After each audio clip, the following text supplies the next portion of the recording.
Hey you guys, welcome back to my channel. It is Olive. Where's Ali, y'all? And today I am going to give you 8 interesting facts about Ecuador, because I just left Ecuador and just thinking about the things that I thought that were super cool, or just interesting little things I thought I'd share with you guys. I've got a couple other videos out there that you guys can take a look at to see about my experience and then the different cities that I visited as well. But today we're going to focus on interesting things to know about Ecuador. Before we do that, I'm going to kick off with my quote of the day, which is, it's okay to be afraid to let go of the things that no longer serve you.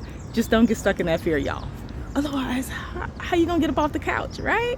Okay, so my channel, y'all, is about my travel journey, my walk through life as a 50-year-old solo black woman traveler, just kind of slow traveling and finding my way and life like lives, nomadic circles along my journey. So if that sounds interesting to you, click that like button, the subscribe button, the share button, and the notification bell. All right, you guys, so 8 things that I find interesting. Look at my notes, y'all. I'm trying to keep on track. Y'all know how I am. So let me give you a glimpse of Ecuador.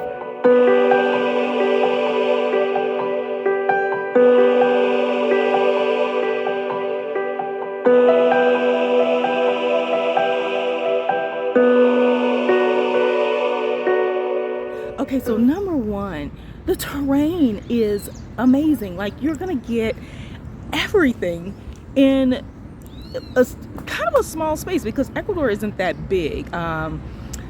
Miles wise, I'm not even sure how many square miles it is, but it's not a huge country. But you literally have mountains and volcanoes and natural springs and rainforests. I mean, they're like right there where the Amazon is, so you can check out the rainforest. You've got beaches and cities, small like boating towns where they do whale watching and fishing and all kinds of different things like that. And so you have different development. What I mean by that is you'll be in some places that are like hugely developed, and then you'll be in some places that, you know, it's like, okay, it's still like you just passed through historic time machine, right? But it's really interesting to see, and then you kind of get to see the different influences from different places there. Y'all excuse me, I'm sweating. I'm out here in this moist heat, loving it all. Okay, so that was number 1. Number 2, you guys, is their extensive bus system. Ecuador is a small country, but I promise to God there's like 500 different bus lines, which means you can literally get from the top of the country all the way to the south, all the way through the Baños area, the different volcanoes, all the way to the coast. There are so many different routes, and they have different types of bus systems too. They have buses that specialize in doing tours, so they literally, you buy like a hop-on hop-off bus tour and you pay for like 7 days, and you can literally get on and off at any of the stops along that route anytime you want, as long as it's a minimum of 7 days.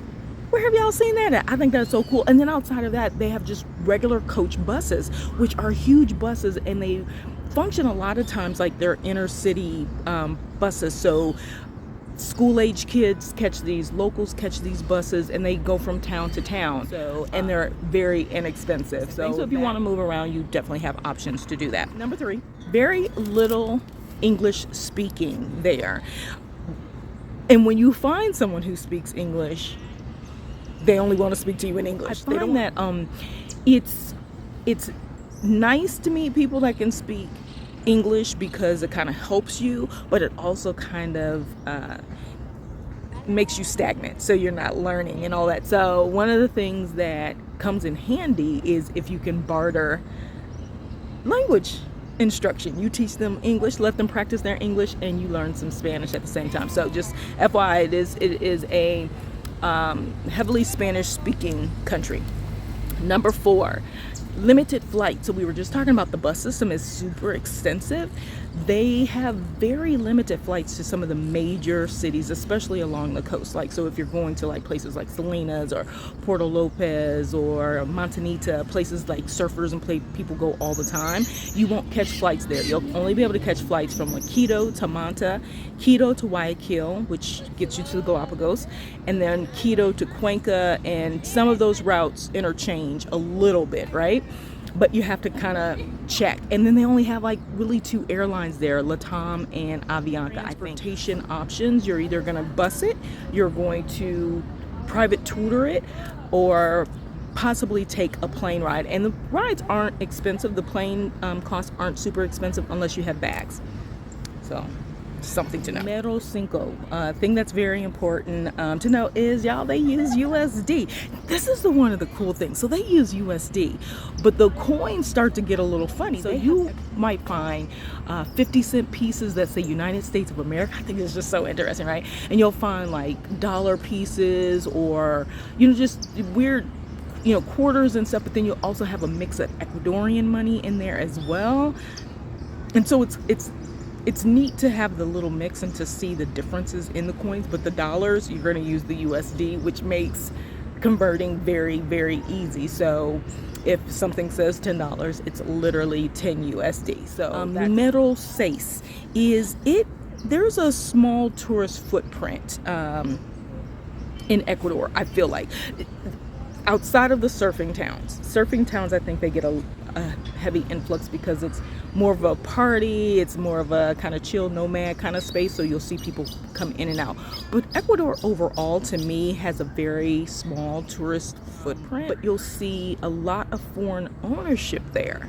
So it's an interesting kind of paradigm. And what's nice is if you're planning on long-term residency visas, or, you know, being a full-time resident, there are opportunities to own property, own land, and things that they do for senior citizens. So check that out, you guys. Número 7. The animals run wild. You will literally see, and I know this is like something that isn't necessarily just limited to what you'll see in Ecuador. You'll see the dogs, perros running everywhere, and gatos. Not on leashes, and you'll see a lot of people walking around. Sometimes you'll see little altercations with the dogs and stuff like that. And on occasion, I've heard of people being bit, and I have a whole video about going through a situation where a dog tried to attack me. Never had that happen in my life. And so that was probably the first place I've been to that has an influx of stray or even owned dogs, that the owners can be sitting right there and they won't necessarily reprimand the dog. So just and last but not least, Número 8. Everyone greets everyone when you walk into a place. Like, so if it's in the morning time and you're sitting at a coffee shop and people walk in, I didn't get this at first. When they walk in, they'll say, you know, buenos dias or buenas tardes or buenas noches or whatever. And I just assumed they were talking to some people there. No, they're talking to the entire restaurant, and you're supposed to respond buenos dias or buenas. You know, I think that is super cool, because one of the things that I think as Westerners, we're very closed off and we don't talk to people we don't know, and, you know, stranger danger and all that.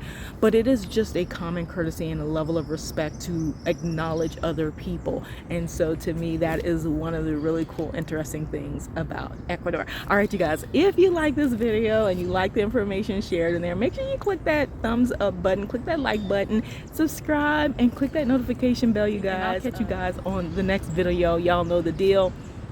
Toodles and noodles, peace and hair grease.